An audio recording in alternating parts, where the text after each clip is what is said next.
छात्र छात्राओं को मेरा नमस्कार, सलाम, सुप्रभात। तो आज मैं फिर हाजिर हूँ आपके सामने आज की हिंदी की वर्कशीट लेकर। और आज हमें वर्कशीट में पढ़ना है व्याकरण, और व्याकरण में पढ़ना है वाच्य यानी व्याकरण का एक भाग। तो कुछ औपचारिकताओं के साथ हम अपनी वर्कशीट आज की शुरू करते हैं। तो आज हमें पढ़ना है व्याकरण में वाच्य। कार्यपत्र यानी वर्कशीट हमारी 45 है। तारीख है हमारी 16/10/2020। यहाँ आपको अपना नाम और यहाँ कक्षा अध्यापक का नाम लिखना है।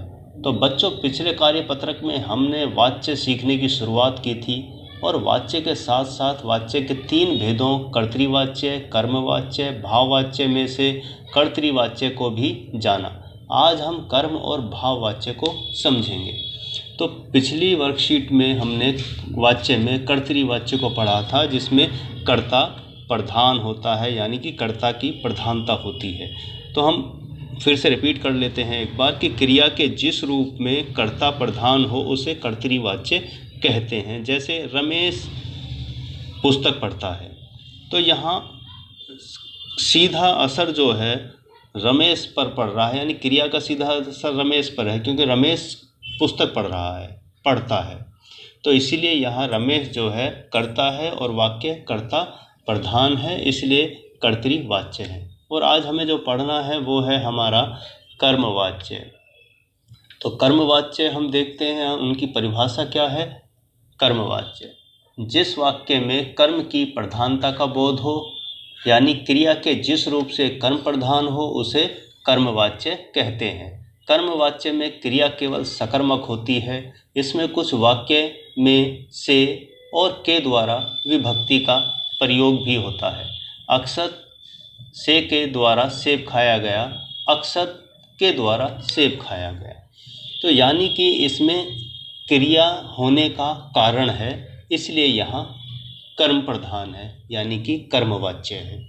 तो जहाँ भी क्रिया होने का कारण शामिल होगा वहाँ पर कर्मवाच्य अपने आप हो जाएगा।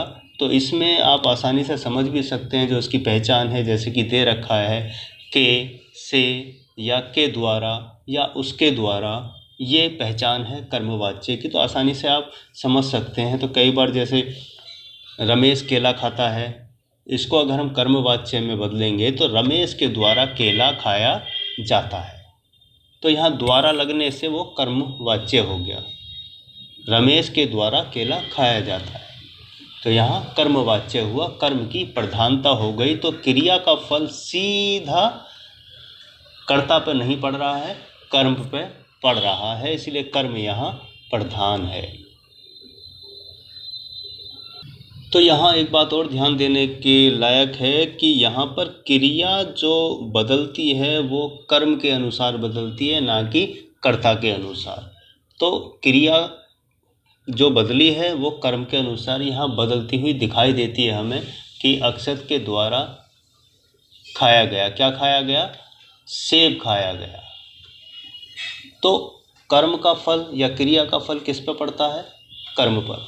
तो इसलिए यहाँ कर्म प्रधान है। तो इसके कुछ और उदाहरण हम जान लेते हैं कि मोहन से पत्र लिखा गया, तो पत्र के कारण जो क्रिया का फल पड़ा वो पत्र पर पड़ा और कर्म के अनुसार क्रिया बदली। दुकानदार द्वारा दुकान बंद कर दी गई, तो दुकान यहाँ कर्म है, यानी ऑब्जेक्ट है आपका, इंग्लिश में आप कहते हैं। तो यहाँ क्रिया कर दी गई, बंद दुकान, तो कर्म पर इसका असर पड़ा, इसलिए ये कर्म प्रधान है। अब कुछ वाक्य उदाहरण के तौर पर हमने दिए हुए हैं, इसको हम पढ़ लेते हैं कि रमेश के द्वारा गीत गाया जाता था, चित्रकार द्वारा चित्र की रचना की गई, ईंटों से मकान बनाया गया, यह पत्र मेरे द्वारा लिखा गया है, बच्चे के द्वारा झूला झूला जा रहा है।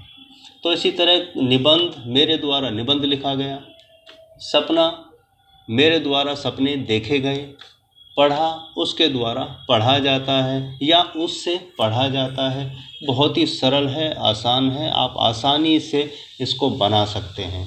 उदाहरण के तौर पे कर्तृवाच्य को कर्मवाच्य में अगर बदलना है, जैसे मैंने अभी बताया, फिर से बता देता हूँ कि वह सुरेश सेब खाता है, ये कर्तृवाच्य यानी सीधा सरल वाक्य है, क्योंकि यहाँ सुरेश सेब खाता है तो सुरेश सीधा क्रिया कर रहा है, तो लेकिन अगर हम यहाँ करते हैं कि सुरेश के द्वारा सेब खाया जाता है, तो सारा असर हमारा किस पे पड़ता है? सेब पर, और सेब के अनुसार ही क्रिया बदल जाती है, ना कि कर्ता के अनुसार। तो बहुत सरल है, आसान है। बढ़ते हैं हम। उम्मीद करता हूँ आपको ये कर्मवाच्य समझ आ गया होगा। अब हम भाववाच्य की तरफ बढ़ते हैं।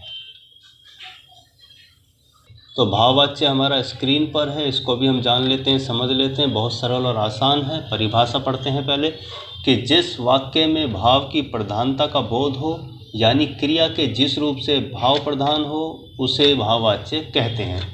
भाववाच्य में क्रिया केवल अकर्मक होती है। इसमें न तो कर्ता की प्रधानता होती है और न ही कर्म की, बल्कि क्रिया का भाव ही प्रधान होता है।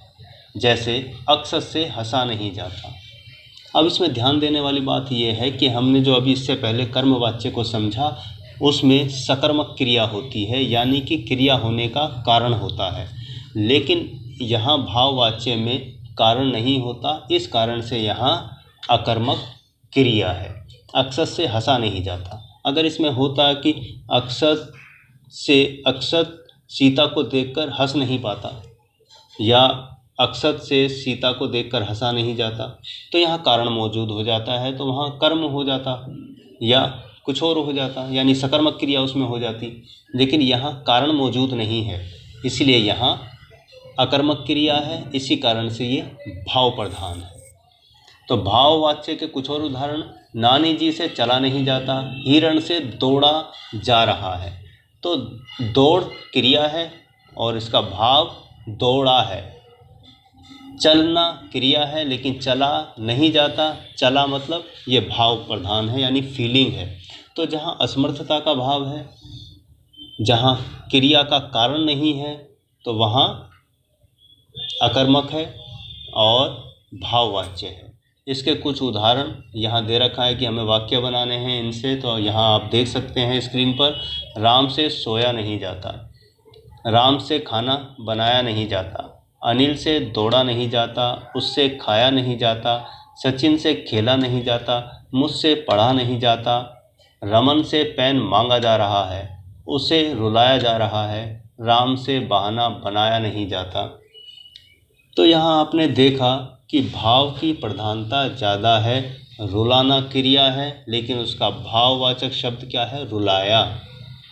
पढ़ना क्रिया है, लेकिन पढ़ा भाववाचक है। खाना क्रिया है, लेकिन खाया भाववाचक है। बनाना क्रिया है, लेकिन बनाया भाववाचक है, यानी सोना क्रिया है, लेकिन उसका भाववाचक हम देखेंगे सोया, तो भाववाचक है। तो यहाँ हमने कर्मवाच्य और भाववाच्य दोनों को समझा, उनके उदाहरणों के माध्यम से आपके सामने हैं। अब हम कुछ उदाहरण और देख। तो यहाँ स्क्रीन पर कर्मवाच्य के कुछ और उदाहरण हैं, आप देख लीजिए आपकी सुविधा के लिए, ताकि आपको और अच्छे से समझ में आ जाए। पहला है, सुनील के द्वारा आम खाया जाता है। दूसरा है, बच्चे द्वारा खिलौने से खेला जाता है। तीसरा है, ग्रामीणों द्वारा सांप पकड़ा गया। चौथा है, चोरों द्वारा मूर्तियां चुरा ली गई। पांचवा है, बाज द्वारा तोता मारा गया।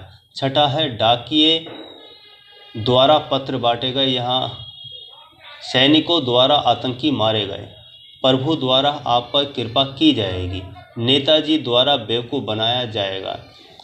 10वां है, मंजू द्वारा गाना गाया जाएगा। तो आपने यहाँ कर्मवाच्य के और उदाहरण देखे, समझे। अब आपको मेरे ख्याल से कर्मवाच्य पूरी तरह क्रिया मतलब समझ आ गया होगा, क्योंकि इसमें सकर्मक क्रिया है, क्रिया होने का कारण मौजूद है, इसलिए यहाँ कर्मवाच्य है। तो इसको कॉपी में उतार लीजिएगा। अब हम भाववाच्य के कुछ उदाहरण की तरफ चलते हैं। स्क्रीन पर हमारे भाववाच्य के कुछ उदाहरण हैं, इनको भी हम पढ़ लेते हैं। कि ईमानदारी ही सबसे बड़ा धर्म है।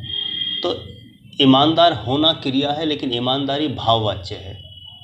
अनीता बहन से मिलकर मुझे अपनापन लगता है, तो अपनापन यहाँ भाववाच्य है। तीसरा हमारा है, आम में मिठास ज़्यादा होगी तो ही खाने में मज़ा आएगा। तो मीठा शब्द का भाववाच्य है, या भाववाचक शब्द है मिठास। कृपया आप लोग ऊंचाई पर मत जाएं। ऊंचा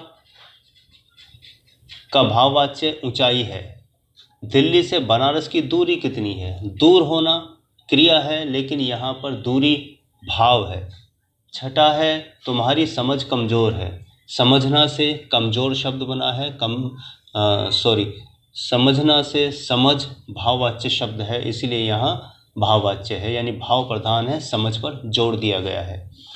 पानी के तेज बहाव में आकर नाव डूब गई, तो बहाव शब्द यहाँ पर भाववाचक है, बहना क्रिया है। आठवां है, सीमा की लिखावट बहुत सुंदर है।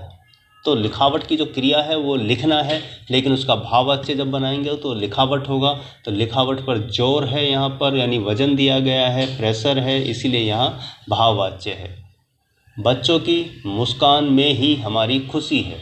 मुस्कुराना क्रिया है, लेकिन उसका भाववाच्य है मुस्कान।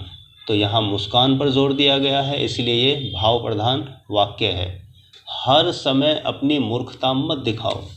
तो मूर्ख होना क्रिया है, लेकिन मूर्खता उसका भाववाचक शब्द है, तो इसीलिए यहाँ पर भाव प्रधान है।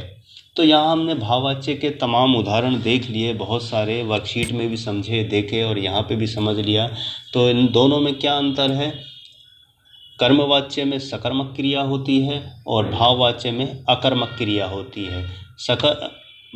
कर्मवाच्य में क्रिया होने का कारण होता है, लेकिन भाववाच्य में क्रिया होने का कारण नहीं होता, इसलिए यहाँ अकर्मक क्रिया होती है। तो उम्मीद करता हूँ आपको वाच्य, कर्मवाच्य और भाववाच्य बहुत अच्छे से समझ आ गए होंगे। आपके कमेंट का इंतज़ार रहेगा। कुछ अगर मुझसे इसमें भूल चूक हुई है तो उसके लिए मैं क्षमा चाहता हूँ। आप कमेंट कीजिएगा, मैं उसको सुधारने की कोशिश करूँगा। तो एक ख़ास बात और कि क्योंकि महामारी का दौर चल रहा है, आपको इसमें बहुत सावधानी बरतनी चाहिए। समय समय पर हाथ धोते रहना चाहिए। बाहर निकलें तो मास्क लगा कर निकलिए, और बाज़ार जैसी भीड़ भाड़ इलाके में एक दूरी बनाकर चलिए। ये सावधानी आप बरतेंगे तो कोरोना से हम लड़ पाएंगे, सुरक्षित रह पाएंगे। तो इसी के साथ आप सभी को शुभकामनाएं। मैं लेता हूँ विदा और मिलता हूँ अगली वर्कशीट पर। खुश रहिए, मस्त रहिए।